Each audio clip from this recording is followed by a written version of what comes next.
Alrighty. Welcome. That's right. Welcome to Walking Against the Current. We are back for another week of our podcast, and That's right.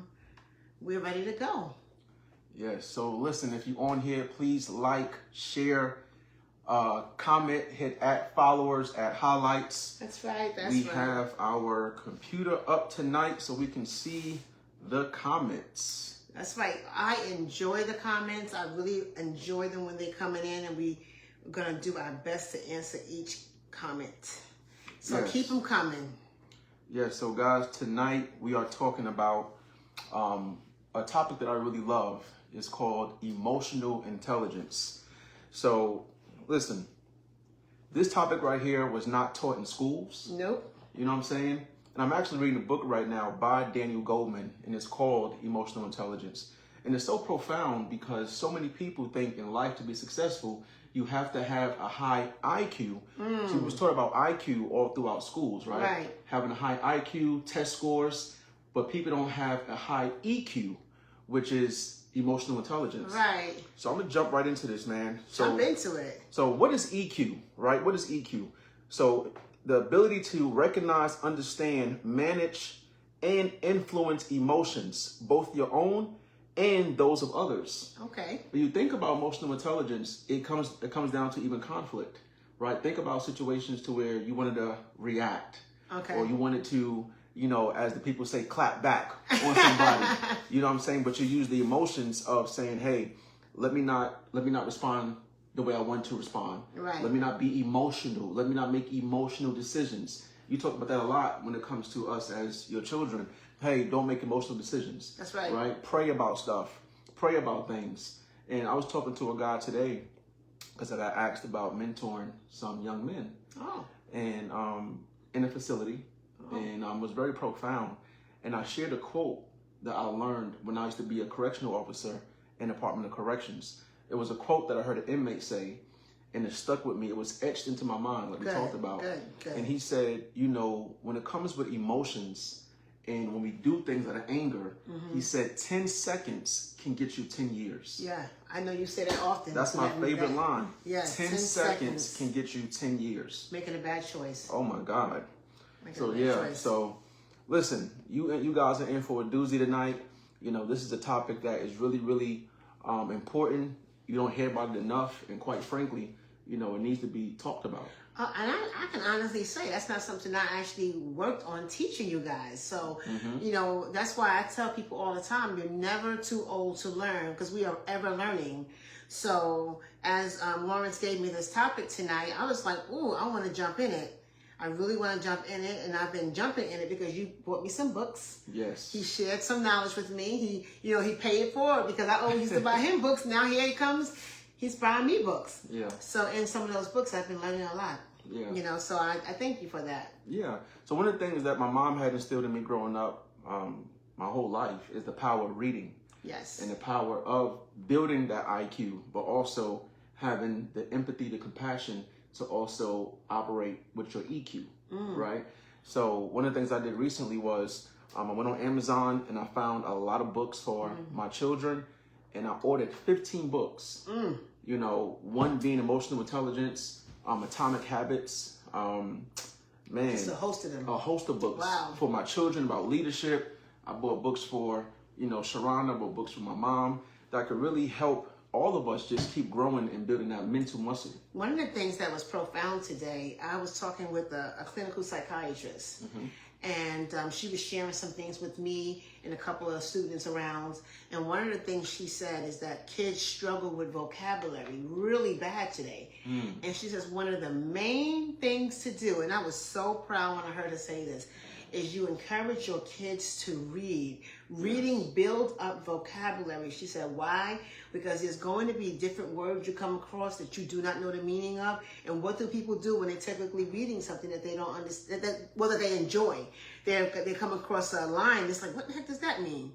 And let me look it up. So you build your vocabulary. And I was saying, man, that's exactly what I taught you guys. So reading is absolutely important. It builds your intelligence. It builds your vocabulary. Yeah. So watch this, you all. In the book Emotional Intelligence by author and psychologist Daniel Goldman. He found that the EQ is twice as important as the IQ for career success. So watch this. Leaders with a high emotional intelligence inspire loyalty, they boost morale, and they manage conflict better. Okay. That's leaders with a high emotional intelligence. They handle conflicts better. Absolutely. Okay. Because you're able to make emotional sound decisions. That's Emotional or emotionless? Which one? So when I say emotional, meaning like I'm using the word emotional intelligence, but I'm saying they're making emotional decisions that is in a better way for the business, for the organization. Okay. Right? Because most decisions we make have emotions tied to it. That's what I used to always say to you guys. When you're upset about something, don't make a decision in that moment. Right. Because even in your marriage and your friendships, you sometimes make bad choices when you're all over the place with your emotions. Right. So no matter, so whether you're making a good or a bad decision, it can still be, it's tied with emotions. So, you know, he talks about that, how leaders with high IQ inspire loyalty, boost morale, and manage conflict better, right? And he also talks about in relationships, EQ improves communication, trust, and resilience. Wow. I didn't know that. Wow. Right? That's something. That's profound. This is something I learned today. It said, did you know that the average person has over 27 different emotions in a day? But many only recognize about 10 of them. So you have all these emotions going on, but you kind of only recognize 10 of the emotions that's going on. Yeah. So it said that's a lot of feelings left unexplored. That's profound. And when you think about that, think about how many times we as humans have been in situations where we wanted to make a bad decision or we wanted to respond to something. You know, one of the things that my pastor, you know, Bishop Rose talked about, he says, you know, sometimes when you see something on social media, right? Somebody's talking about you or somebody is saying certain things about your family or whatever the case may be, right? A lot of times we want to respond back. Right. And one of the things he mentioned one time is what you can do is you can practice typing out that clap back, that status, and then deleting it. You know? So you're getting it out your system. So you're getting out your system.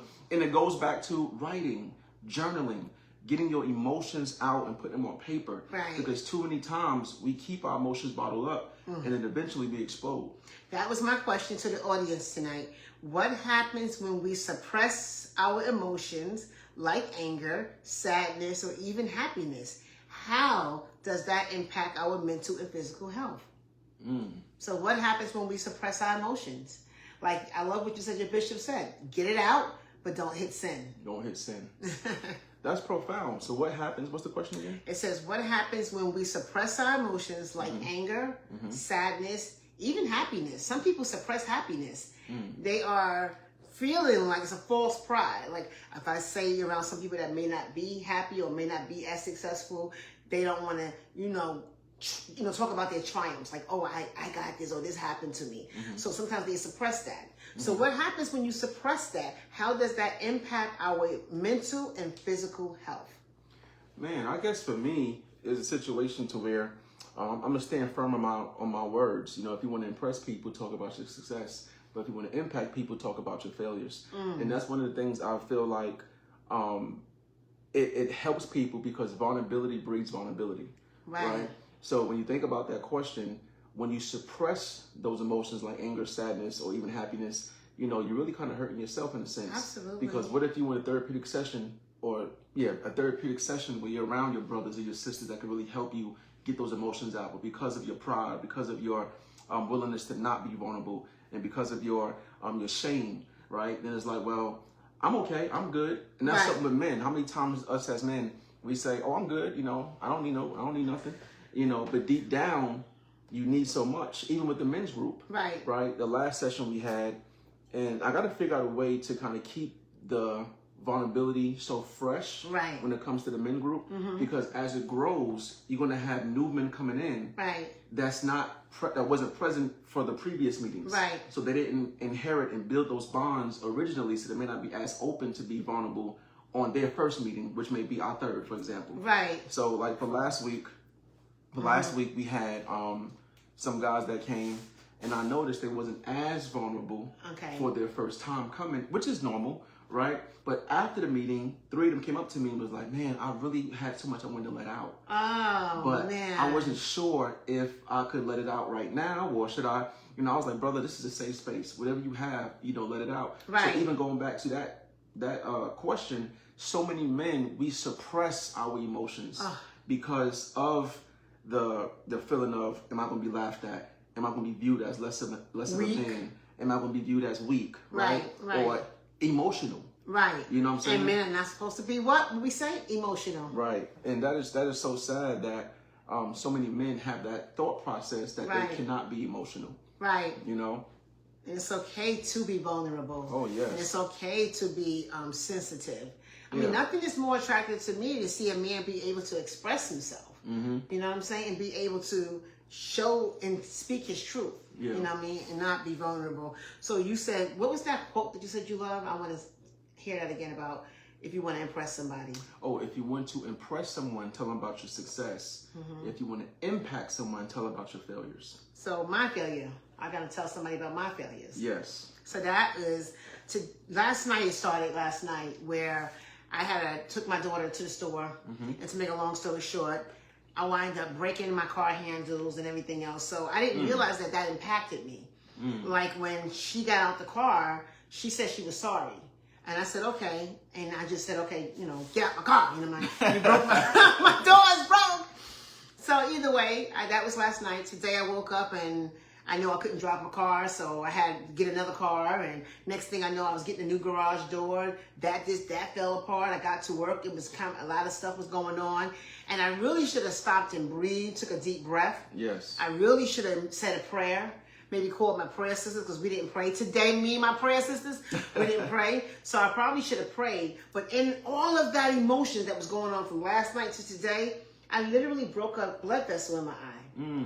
And it was just, I think, a compound of stress. So I'm just being vulnerable to say that I misplaced my emotions. Yes. I misplaced it. So we always talk about how it affects our bodies. Yep. So here I'm telling you about I don't want to say failure, but I neglected myself today. I really should have, prayed. I should have took a deep breath.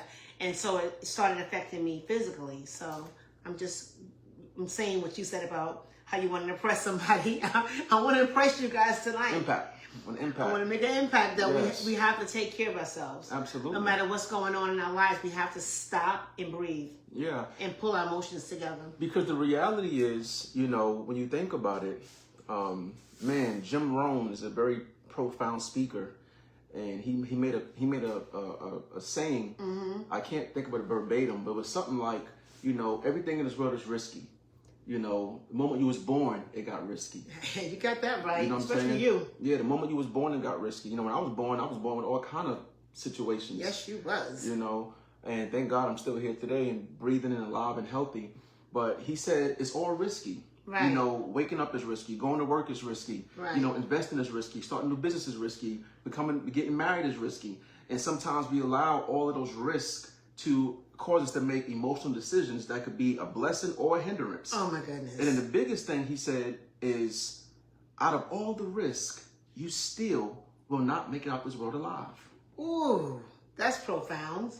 Right? No matter how much you know or how big you get or not, you will still leave the same way everybody else will. Right. No matter where your level of success or not is right. at. Right. So it's almost like, not saying you shouldn't strive for success, right? Not saying you shouldn't try to be the best you can be, but also take that time to take care of yourself. Right.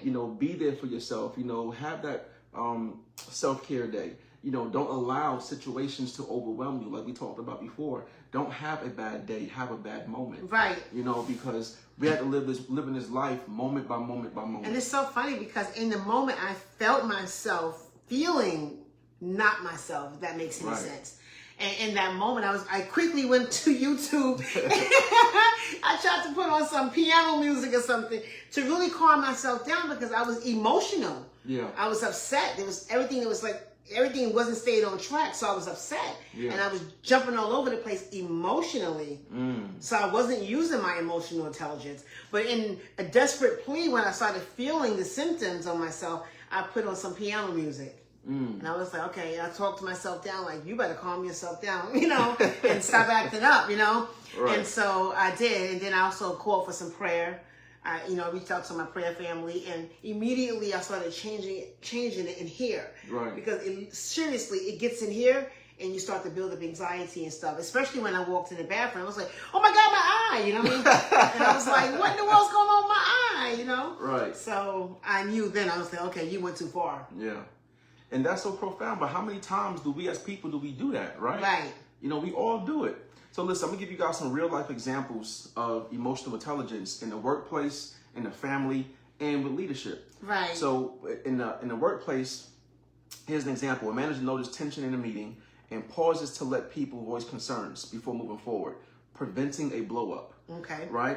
And I thought about that because, I'm so grateful for you, for my father, for my family. I'm so grateful for the books that I've read, because I didn't realize that I had emotional intelligence and I was operating in emotional intelligence and had no idea of that. Right. With team building, I mean, there's been times in leadership I've gotten teams together. We went out to eat just to get people to, as you say, you want to always praise in public and criticize in private. Right. Okay. And I've had leaders who criticize in public and embarrass people. Oh no. And that's not always that's not really using the best emotional intelligence, because it makes somebody feel so bad. So this is just a fly off the top of my head when you were speaking just now. What do you think the Bible would label emotional intelligence as? I'm just gonna pick your brain. What would the Bible label EQ? What would be as? the word you think would be the Bible would use? Wisdom. I knew it. Absolutely. Yeah, wisdom. It's absolutely You wisdom. gotta have wisdom. Yep. And that's the one thing you always. Again, I'm I huge hate on to keep that. saying you, but it's facts. I'm sorry. You want to always operate with wisdom, man. And that's one of the things I always pray for, is ask God to give me wisdom. Absolutely. In situations, when to speak, when to bridle my tongue, when not to speak. Because, again, as you say, every situation don't recall for rebuttal or response. It don't. You have enough wisdom that when somebody's speaking to you, you may absolutely know what they're saying don't make sense. And you may absolutely know that they're in their emotions and they're all over the place. But you can perceive in your spirit, they're not going to receive when you try to correct them. So you just say yes. You don't have to say you're right. Don't say you're right, because then you're lying. Right. Just say, okay, I hear you. I hear you. And then you can pray about it and then wait for the right timing, because timing is everything in life. And I've always told you all that. Don't be so quick to always try to correct somebody. Absolutely. Especially when they're in their emotions. Sometimes just sit back and just be a listening ear. Yeah. I do it all the time. My kids come to me. I'm not going to mention who. I have 4. Yeah. And they'll share things with me. And there are times I immediately give y'all an answer. And there are times I'm just listening. Yeah. Because I know and I can perceive you're not ready for the answer. Right. You know what I mean? Or the truth. And even today, right? There's a young boy that is 14 years old that do not know how to tie his shoe. Ooh, okay. And listening to the stories today of some of these young men that's in the facilities, right? Some of their circumstances was some of these young men didn't know how to iron. Some of these young men don't know how to tie their shoes. And we're talking about 15, 16-year-old young men that do not have no learning disabilities. Wow. They just was never taught. They was never taught. Never taught. You know what I'm saying? And because they don't know certain life skills that most babies know. Right. Like my kids know how to tie their shoes when they was like 4 years old.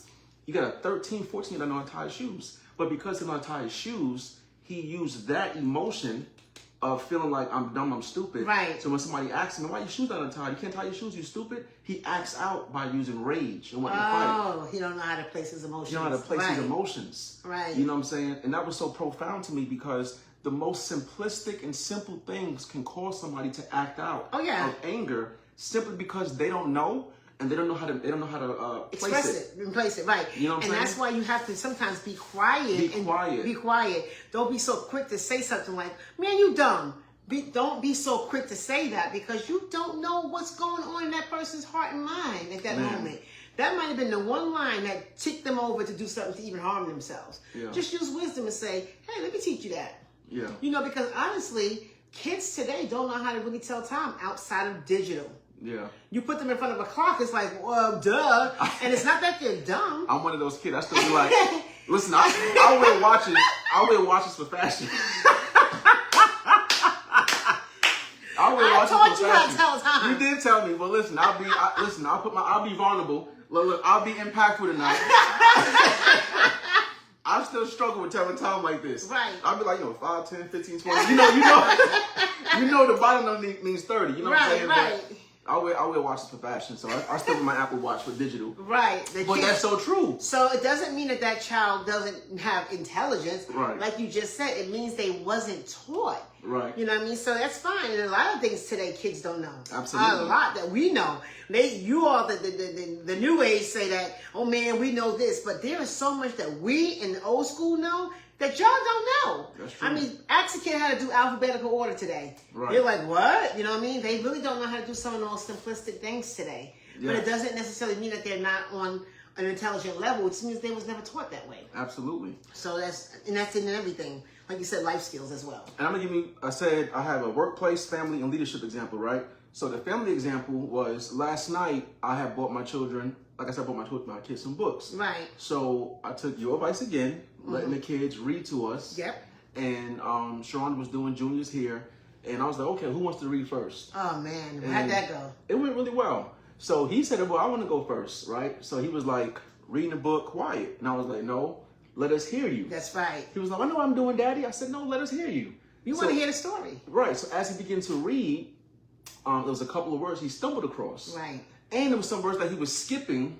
Because he didn't want to let you know he didn't know. Right. Right. He didn't want to let us know that he didn't know the word. Right. So because of his own insecurity at 9 years old, Wow. he knows to say, well, I don't want to be criticized by my dad and my mom saying, you don't know this word now? Right. You know what I'm saying? And we are very critical as a family. We do laugh a lot. We do laugh a lot. You know what I'm saying? and I tell my kids all the time that y'all are geniuses. Right. So I said, what daddy tell you are? I'm a genius. So in his mind, he don't want to let me down by not knowing a certain word. So as he began to read, I took the emotional intelligent path by not criticizing him. Good. I said, well, hey, this is what we do. Read the book out loud. If you stumble across the word, right now this is practice, right? I said, you play basketball, you played soccer and baseball, right? He said, yes. I said, what did you do every single day? We practice, right? I said, because on Saturdays was what? Game days. Right. And you perform during the game, but you mess up during practice. Right. So I said, take this time as practice to mess up. He was like, but Daddy, y'all say I could mess up and you still yell at me about certain words. I'm like, yeah, I'm the coach. Right. The coach still yell at you in practice, but I want to make sure you mess up here. So when you get into schools, when you get around the people where it really matters, you're able to perform. Right. And I said that to him, you could see the relief on his face. Oh man, isn't it amazing how the pressure of letting your parents down could be, you have no idea how it can be. Yeah. And one of the things I used to always tell you is when y'all read out loud, have a highlighter. If you own the book, of course, have a highlighter. And each time you come across a word that you don't know, highlight it. Right. And then that becomes another assignment later. Right. They can now look the word up, not only look it up, then you can tell them the words that you looked up and you got the definitions to, I need you to write some sentences down. Right. So now it actually becomes more of a learning experience. And when they write the sentences, that helps them to remember that word and the meaning. Yep. And even with Aaliyah, my oldest daughter, what I do for her is when she reads a book, I tell her to write a short summary about what you read. Yes. And any book that I give her, I always make sure I either read the book or I'm reading it with her. Right. So she can't hustle me. Because these kids are hustling you. Daddy, I read the book. I'm like, okay, what you learned? She just say whatever. I'm like, nope, I read that book. I know AI now, you probably could type it in and say, what's the story about, What's chapter 1 about in this book? You know exactly. What I'm saying? But I make her write it out. And, God has really blessed us with some really, really, really wise, soft-hearted children. Yeah, tender-hearted. Tender-hearted children. But I'm learning, even still as a parent, that I have to still operate with emotional intelligence when it comes to dealing with the kids, because they're growing. And I know even for me, we all have stories as children of what we don't like versus what we do. Like for my parents, like with my father, he was so strict. Right. And how he did things, but I appreciate a lot of that stuff now. Yes. Even with you were strict in a lot of areas when it comes to education. Taking my phone, taking the car, taking me off the basketball team one year. Right. But, guess what? I ain't make that mistake no more. That's right. But what I'm saying is, I want to instill those same morals in my children, because I developed the passion of wanting to read and learning vocabulary. And you know what I'm saying? And it's so important because nowadays, as parents, we all got to do better, myself included, because it's so easy just giving a kid a tablet. Oh, it's so easy. And saying, hey, go play, go watch this. You know what I'm saying? And I'll say this. Just when you were speaking that just now, and I know that women in my age group, we knew how to do those little lesson plans. We are needed. Like our age group, I don't know how to say it. Either way. So what are you, the baby boomers, right? I don't think I'm baby. That's grandma. I don't know. Whatever my generation is. We're the millennials. My age group's millennials. I think we're right after baby boomers, and I can't think of that name. Somebody help me with that. What is our generation? But our generation. What is that name you all? Help us out. Yeah, because baby boomers, I think, was grandma. When you're in between, 40 and 50? 40 and 55. 40 and 55? Okay. Yes. Because grandma's 70. Right. So that's baby boomers. Help right? us out there, family. Yeah. But the bottom line is called? our generation really knew, okay, Generation X. That's what my sister said, Generation X.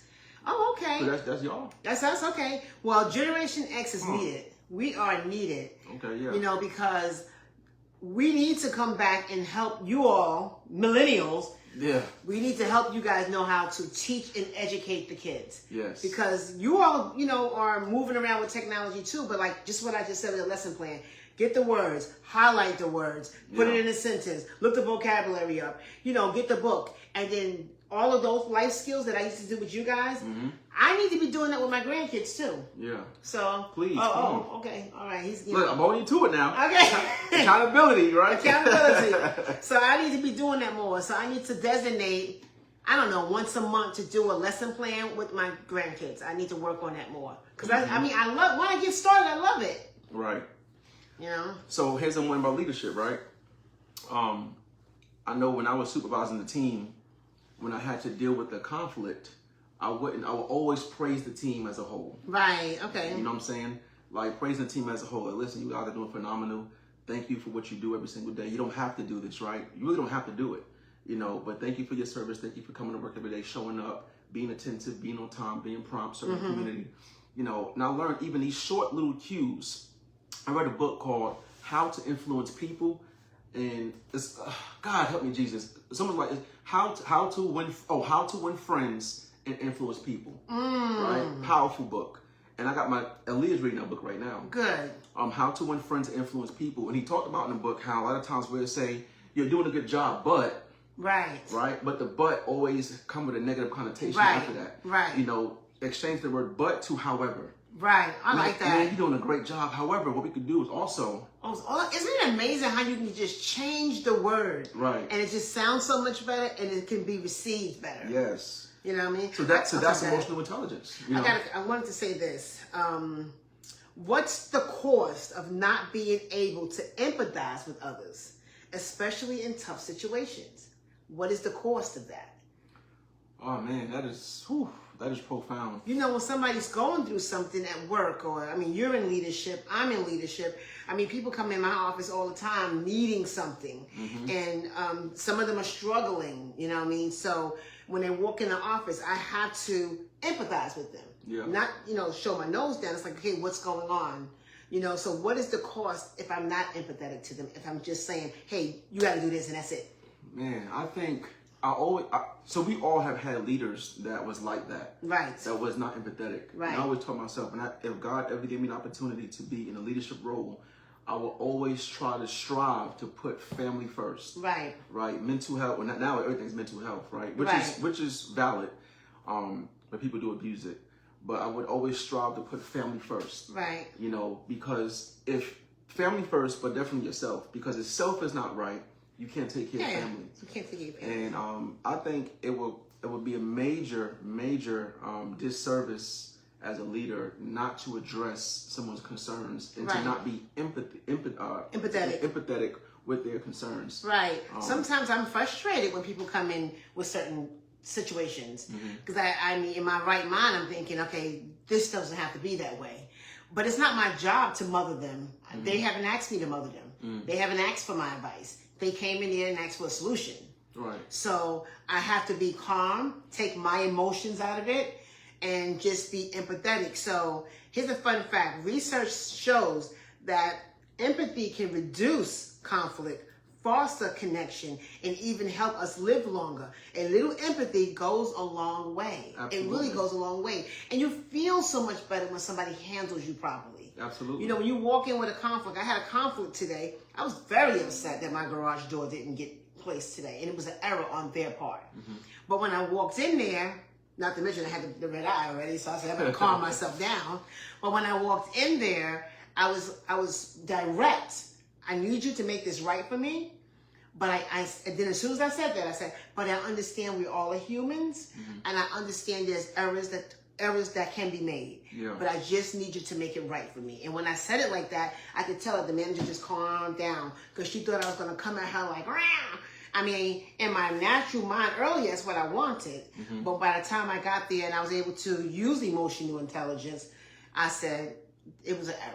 Yeah. You know what I mean? It's an error. I gotta just say, hey, I want something for that error because I'm a customer, a paying customer. Yeah. But I'm willing to discount or something, you know. Something for the fact that I'm gonna have to deal with condensation and all that for another month. Oh my goodness. Yeah. So at the end of the day, I want but I handled it with emotional intelligence. Is what I'm saying. And I even use that even dealing on the workplace when I'm investigating people, or let's say I take somebody to jail, or I'm interviewing somebody, right? And I love that about you. I love hearing my son's stories when he's in the car with potential, what would you call them? When people get arrested. I hate the word suspect. Just potential people that's possibly guilty, maybe not guilty, and how you handle them is always really, really, really well. Yeah, I love hearing those stories. Yeah, I always tell them all the time that, listen, I'm no different than you. Right. You know what I'm saying? And I always tell I'll be like, listen, at work today, I dealt with the situation and here's how I handled it. Or this is how I got the confession. Right. Because end of the day, people just want to be heard. That's right. You know what I'm saying? Everybody has a story. And even on the road, when I worked the road, a lot of times I would tell the younger deputies, listen, when somebody's yelling at you, it goes back to culture too. Right. Right. It does go back to culture. Sometimes people don't always police the areas that they live in. Right. So they don't understand the culture or of that environment. Right. Or just understanding people's nationalities and background. Right. Like I said, I'm like, thank God you was raised in New York, the melting pot of the world, right? I'm like, if a black man get upset, he's yelling, he's using profanity sometimes. That don't mean he's hostile. He's just frustrated. Right. Maybe he lost his job. Maybe his wife lost his, or whatever. Maybe he's on child support. And sometimes it's the way they talk. Right. And sometimes the way he talk. But sometimes, I remember one time this guy was yelling and cussing me out. And I was just listening. I was just quiet listening to him. You know what I'm saying? And he was like, you good? And I was like, yeah. He was like, well, you ain't say shut up now. I'm like, nah. I said, get your rocks off. I'm like, talk. You know what I'm saying? Right. And when he was done, he ended up apologizing to me. He was that is absolutely what happens most of the time. He was like, man, I ain't gonna talk to you like that. I'm not mad at you. I'm just mad at the situation at hand. I know you're just doing your job, bro. Right. I'm just doing my job, man. Like, I don't got no beef with you. And I'd be like, yo, I could have been in the same situation you was in. Right. The only difference is I didn't get caught. Right, that's right. Because I tell everybody this, know what I know now about law enforcement? People that went to jail behind a Snicker bar. Seriously. I'll take somebody to jail behind a Snicker bar. And eating chicken and stuff like that. I'm done. God, do I admit that? One time years ago, seriously, I was ordering some chicken and I ate one. I paid for it, but I'm saying I ate one. Yeah. And I know I shouldn't have did that. I was hungry. But what I'm saying is when you work, and I work these cases, sometimes you got businesses like Dollar General or Walmart. I mean, I'm not saying it's them per se, but I'm just naming examples. Sometimes they want to make a point so bad that they want to prosecute the most minuscule, minute thing. And it's like, come on, bro. Like, I'll give you $1 back. Have mercy. I'll give you $1 back for, you know what I'm saying? But one time, it was a situation to where a lady had shoplifted. This is years ago, like early in my career. And she shoplifted with some baby food. Oh. And she got caught. She had a newborn baby. And she shoplifted baby food. Oh, man. And I never figured she got caught by loss prevention. Right. And I got called to the scene. And they wanted to prosecute. And I was like, y'all, come on, man. I was like, golly. I know she was wrong. Right. I know she was wrong. You know what I'm saying? And fast forward, I ended up giving her a blue ticket.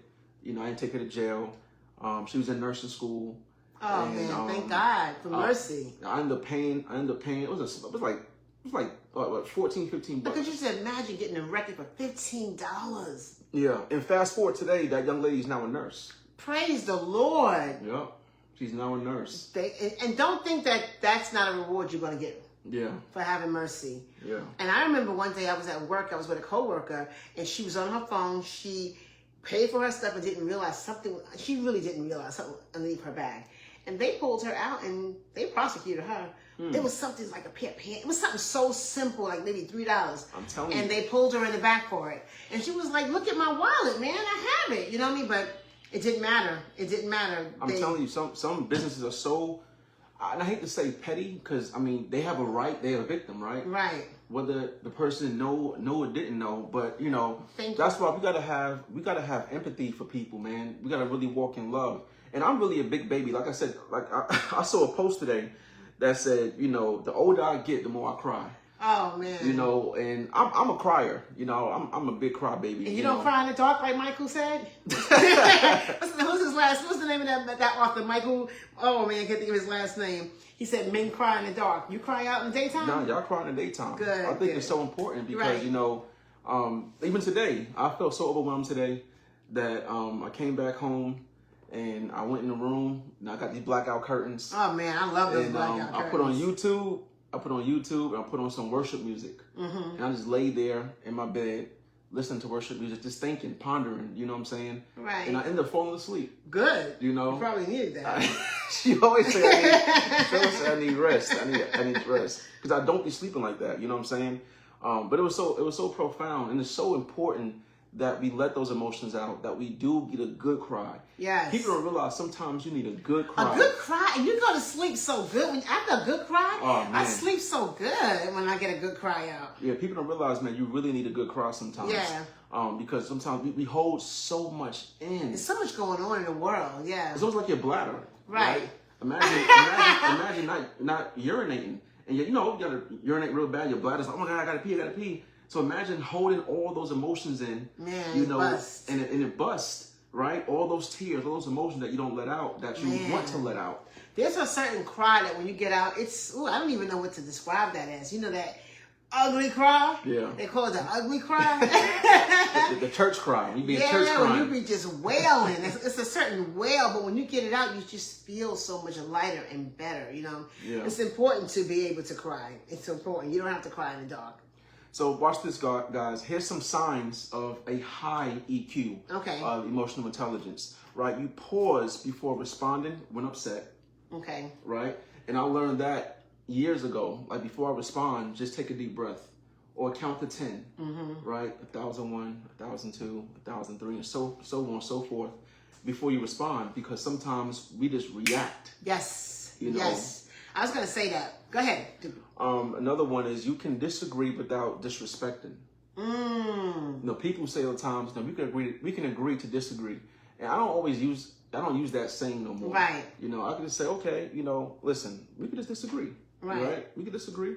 I don't have to disrespect you or your views, right? If somebody's not a Christian, I'm a Christian. Okay, we could disagree on certain beliefs and whatever the case may be. Right. I don't have to disrespect what you believe in. Right. You can say like, you know, okay, I'm glad to hear your thought process on that. Mine is just a little different. Or listen, or teach me about that. You know what I'm saying? And we got to be open-minded as people. We are so close-minded to what we know and only what we know. No, you know what I'm saying? Not good. When it comes to religion, when it comes to food, when it comes to all kind of things, we as a people, I don't mean it's black, I'm talking about black, white, we as a society, we are so close-minded to just being open to other possibilities. Right. And I used to always tell my kids, you don't have to like it, but try it. Try it. And I would always like y'all to read different culture books. I even made sure that, Sam, you watch different culture movies. It might have had subtitles. But understand, but one thing I've learned in my years as Generation X, that we are more like than we're different from all over the world. We are more like you said, everybody has these most people really think the core of us are the same. Right. We want to be loved. We want to be heard. We want to be accepted. All of those same emotions, most people all over the world want it. Absolutely. You know? And that's so profound, because I think in our second podcast, we talked about how love is the expression that is universal. Yep. Right? It's universal. It's universal. But that's why, even talking about the last segment, talking about frequency, you could have two people, right, like us, side by side. But if I'm speaking Mandarin and you're speaking Spanish, we right here having a conversation, but nobody can understand each other. Right. You know what I'm saying?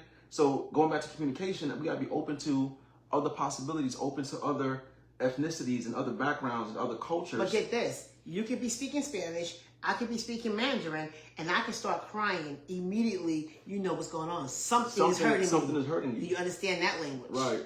You understand that body language. Right. So that shows you. So let me just say this. Good. Tips for developing emotional intelligence. Tip 1 would be practice active listening.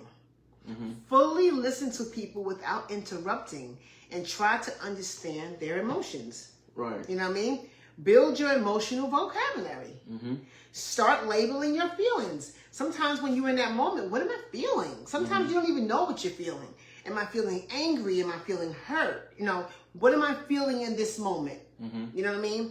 And you can even ask your children when you see them storm off, say, stop, what are you feeling? You know, so start labeling that so you can understand in that moment how you can correct it or build upon it. So start labeling your emotions and practice mindfulness and meditation. That's one of the things that you can help yourself stay connected with your emotions and behaviors. So you actually said something that's on my notes when you talked about the two people standing side by side and one person's crying, right? And you immediately know what they're feeling. It's something emotional. It's something, whether it's happy or sad, it's an emotion. That's right. That's expressive, right? And my last one I got on here for signs of a high EQ is learning how to handle criticism without being defensive. Like that's something I'm still working on, right? Yes, I think we all are. Yeah, because you know, sometimes people would judge you or make a statement or a comment about you and not really, A, they'll know the full story, or B, they do, and maybe you just operating in pride. You know, I know what I'm talking about, I know what I'm doing. So that's one thing that I have to continue to work on, and I always ask people for feedback. Right. And how did I do? Right? Critique me. How can I speak better? How can I become a better speaker? Right. A better learner, a better father, a better educator, better educator, you know, because that's how we learn. We have to be willing to get get the feedback, positive or negative, to help you grow. Absolutely. And we definitely need Generation X to work a lot more with the millennials, to teach them. And millennials have to be receptive to hear our advice and receive it. And we also have to be receptive to hear yours as well. And so here's another one, right? And I'm very, very prominent on this, not assuming. Right? And this is how you can develop and improve your emotional intelligence. Is you ask and don't assume. You know, sometimes, and that's why I tell people all the time, when you texting me, like, I'm like, what do you mean? Right. Like, you know, like I want to make sure I'm understanding what you're saying. Right, because the words, and people be like, why do you put LOL so much in your text messages? Because if I say, hey, don't call me right now, without putting LOL or an emoji, you might think I'm being facetious or rude. If I put LOL, you immediately assume that either he's joking or he's playing. You know what I'm saying? Right. So, like, even in communication, I'm like, okay, what do you mean by this? I like to have clarity now because too many times I always say things are misinterpreted. Situations, everything could be handled through a tough conversation. Right. But people do not want to have the tough conversations or be transparent and real to tell somebody how they really feel. Yeah. They rather say, oh, I'm good, and just bottle those, again, emotions up, and then slowly but surely, they weather away from you. That's right. You know what I'm saying? That's right. And that's so true. Another universal emotion that everybody understands all over the world is laughing. Yep. Isn't that something? So when you may not speak the same language, but if something is funny, you all can laugh together. You might not speak the same language, but you can laugh together. Right. So it's amazing how, you know, those are our universal languages that we all understand. Right. You know? So, I had something else I wanted to say. I forgot. And practice active listening. Right. That's another way to improve your emotional intelligence. Ooh, that's a good one, because sometimes when somebody's trying to give you or offer you some correction, sometimes that pride want to rise up and say, wait, and you want to jump in. And it's like, sometimes just listen, you know, and don't always speak. Yeah, make the other person feel heard before you share your point of view. That's right. You know, and again, what I'm sharing with you guys is what I'm learning myself. Like I said, I'm currently actively reading this book called Emotional Intelligence by Daniel Goleman, and it's a very profound book. And that's something I'm learning. When somebody's talking to me, put my phone down, make eye contact. Absolutely. Like, be engaging in the conversation, and be willing to let the person complete everything they're saying, right? So I did this exercise one time where it's very profound. Where it's for couples, it's for family, and I think Ayana, what's her name? Lazant. I think she did it. I'm not sure. Okay. But I saw it, and I actually did it with somebody, and I did it with Sharonda for one, and I had other people try it, and it was very successful. Okay. What you do is you get, let's say, your partner. Okay. And you hold hands. There's something about connectivity and connection. Energy. Energy transfers, right? Yes, it You does. hold hands. And let's just say the person says, hey, what's the best way to explain it? If I say something, you have to say, what I heard you say is, blah, blah, okay. blah, blah, blah, blah. Okay. So if I say, how was your day? Right? You ask me, how was your day? And I say, well, today, don't be too long with it now. I got to repeat what you said. Right. And I said, today I had a rough day. I broke my door handle. I was really frustrated, and I popped a blood vessel in my eye. Right. Right? Then you would say, what I heard you say was, you had a long day, you broke your door handle, and you popped a blood vessel in your eye. Right. And then the other person would go, well, how did that make you feel? Right. And they would say, blah, blah, blah, blah. But what you're doing is you're engaging in communication, you're engaging in active listening, and both with that, holding hands, creating that connectivity. And I've literally done this with people, and about expressing how you feel Right. about a situation, about the person, how they made you feel when they said this comment about you. And people have literally broke down and cried doing this exercise. Just being vulnerable. And it's amazing. Like I know that I've been actively working as a coach in relationships. I really feel like that's a gift that God has given me to really coach people in their relationships. And I always say a gentle touch, soft words, a compliment. I think I said last week, rubbing of the feet. All of these things can just make your partner so relaxed, and you're so relatable. But when you come in and you're on your phone, or you're consumed in your computer, and your partner comes in, I mean, any expert will tell you, when your partner comes home, not only your partner, your children, stop what you're doing and give that person your personal attention. And how was your day? And that's important. Even with your children, you should always ask them when they get in the car, how was your day? You need to really take that time to do that. But we're so in our phones, and we don't nothing is more offensive to me if I'm speaking to you about something that's passionate and important to me, and you're looking at your phone. Yeah. That's very offensive. Yep. So I'm going to say this right here. I got some quotes. I just remember watching that. Yep. Okay, so it was her. Okay. Good. So it was her. Thank you. So I got a quote, right, by Daniel Goleman. Okay. He says, it's not the smartest people who succeed, but those who can manage their emotions in the face of stress. Right? It's not the smartest people who succeed, but those who can manage their emotions in the face of stress. Right. And we all know this one right here by Maya Angelou. It says, people will forget what you said, but they'll never forget how you made them feel. Oh, man, if that's not profound, that's why she was my mentor since I was 12 years old. Her words was so powerful to me. Say that one again. That is profound. People will forget what you said, but they will never forget how you made them feel. That's right. That's absolutely right. And the last one I'm going to share quotes is, the greatest ability is to be able to control yourself when you want to control others. Oh my gosh. Right? And we talked about that in church too. Somebody said, boom. How many times in church, right, when we're listening to a message from the pastor and we're thinking about somebody else? Oh, I've done it. Someone told somebody to hear this message. I've done that. And I've done that. Why in the world he not here this Sunday? He needs to be here to hear this. We gotta hear the message for ourselves. You know what I'm saying? Right. Because it really be for us. And I've done that so many times. I've done it too. And it's like, God forgive me, Lord. I repent right now in Jesus' name. How many times have we all done that? So-and-so need to hear this message. This is for you. Or we texting them, you log onto the live right now. Listen to this message, You need to hear this. You need to hear this. And you need to hear this. You know what I'm saying? Right. But listen. I hope you guys enjoyed tonight about emotional intelligence. Here's my closing thought that I have, right?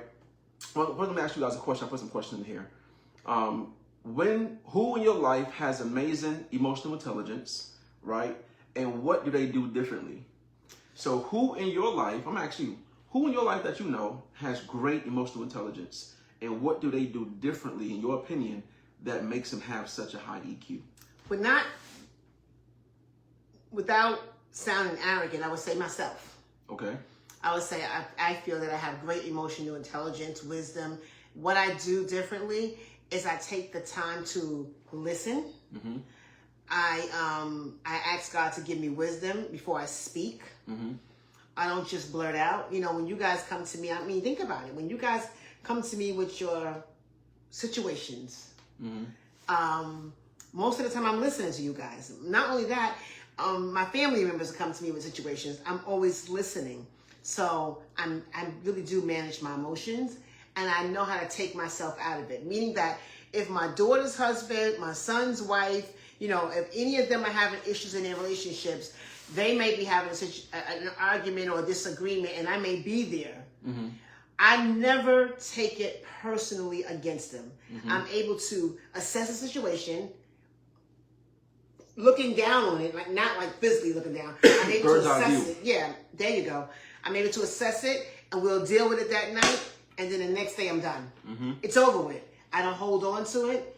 I don't hold it against you or them.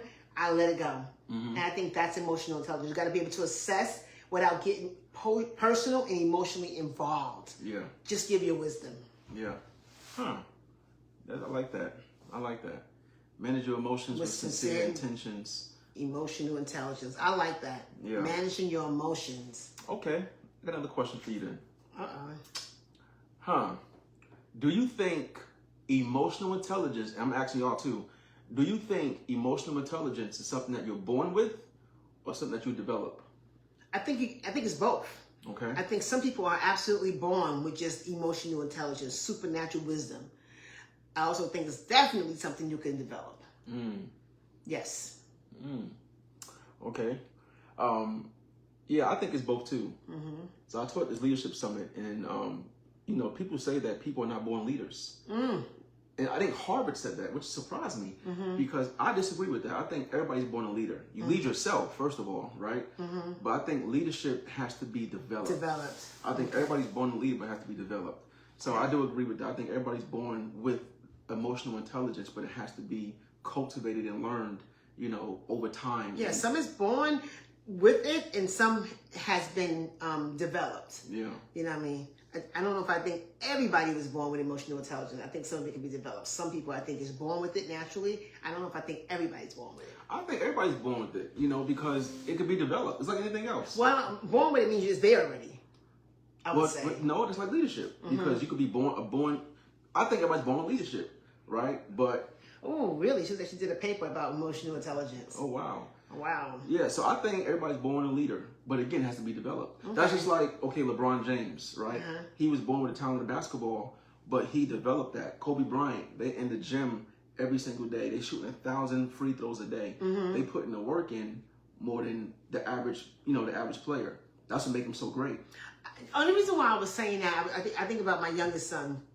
There were things that he was doing that I never developed. He just came out like that. You know what I mean? I didn't teach him anything. I mean, he literally started walking at 8 months, and he literally was just doing things that was so advanced that was like, man, he was just born with a gift. Yeah. You know what I mean? He's just born with a gift. And this is Norton 2022. Second edition. Shout out.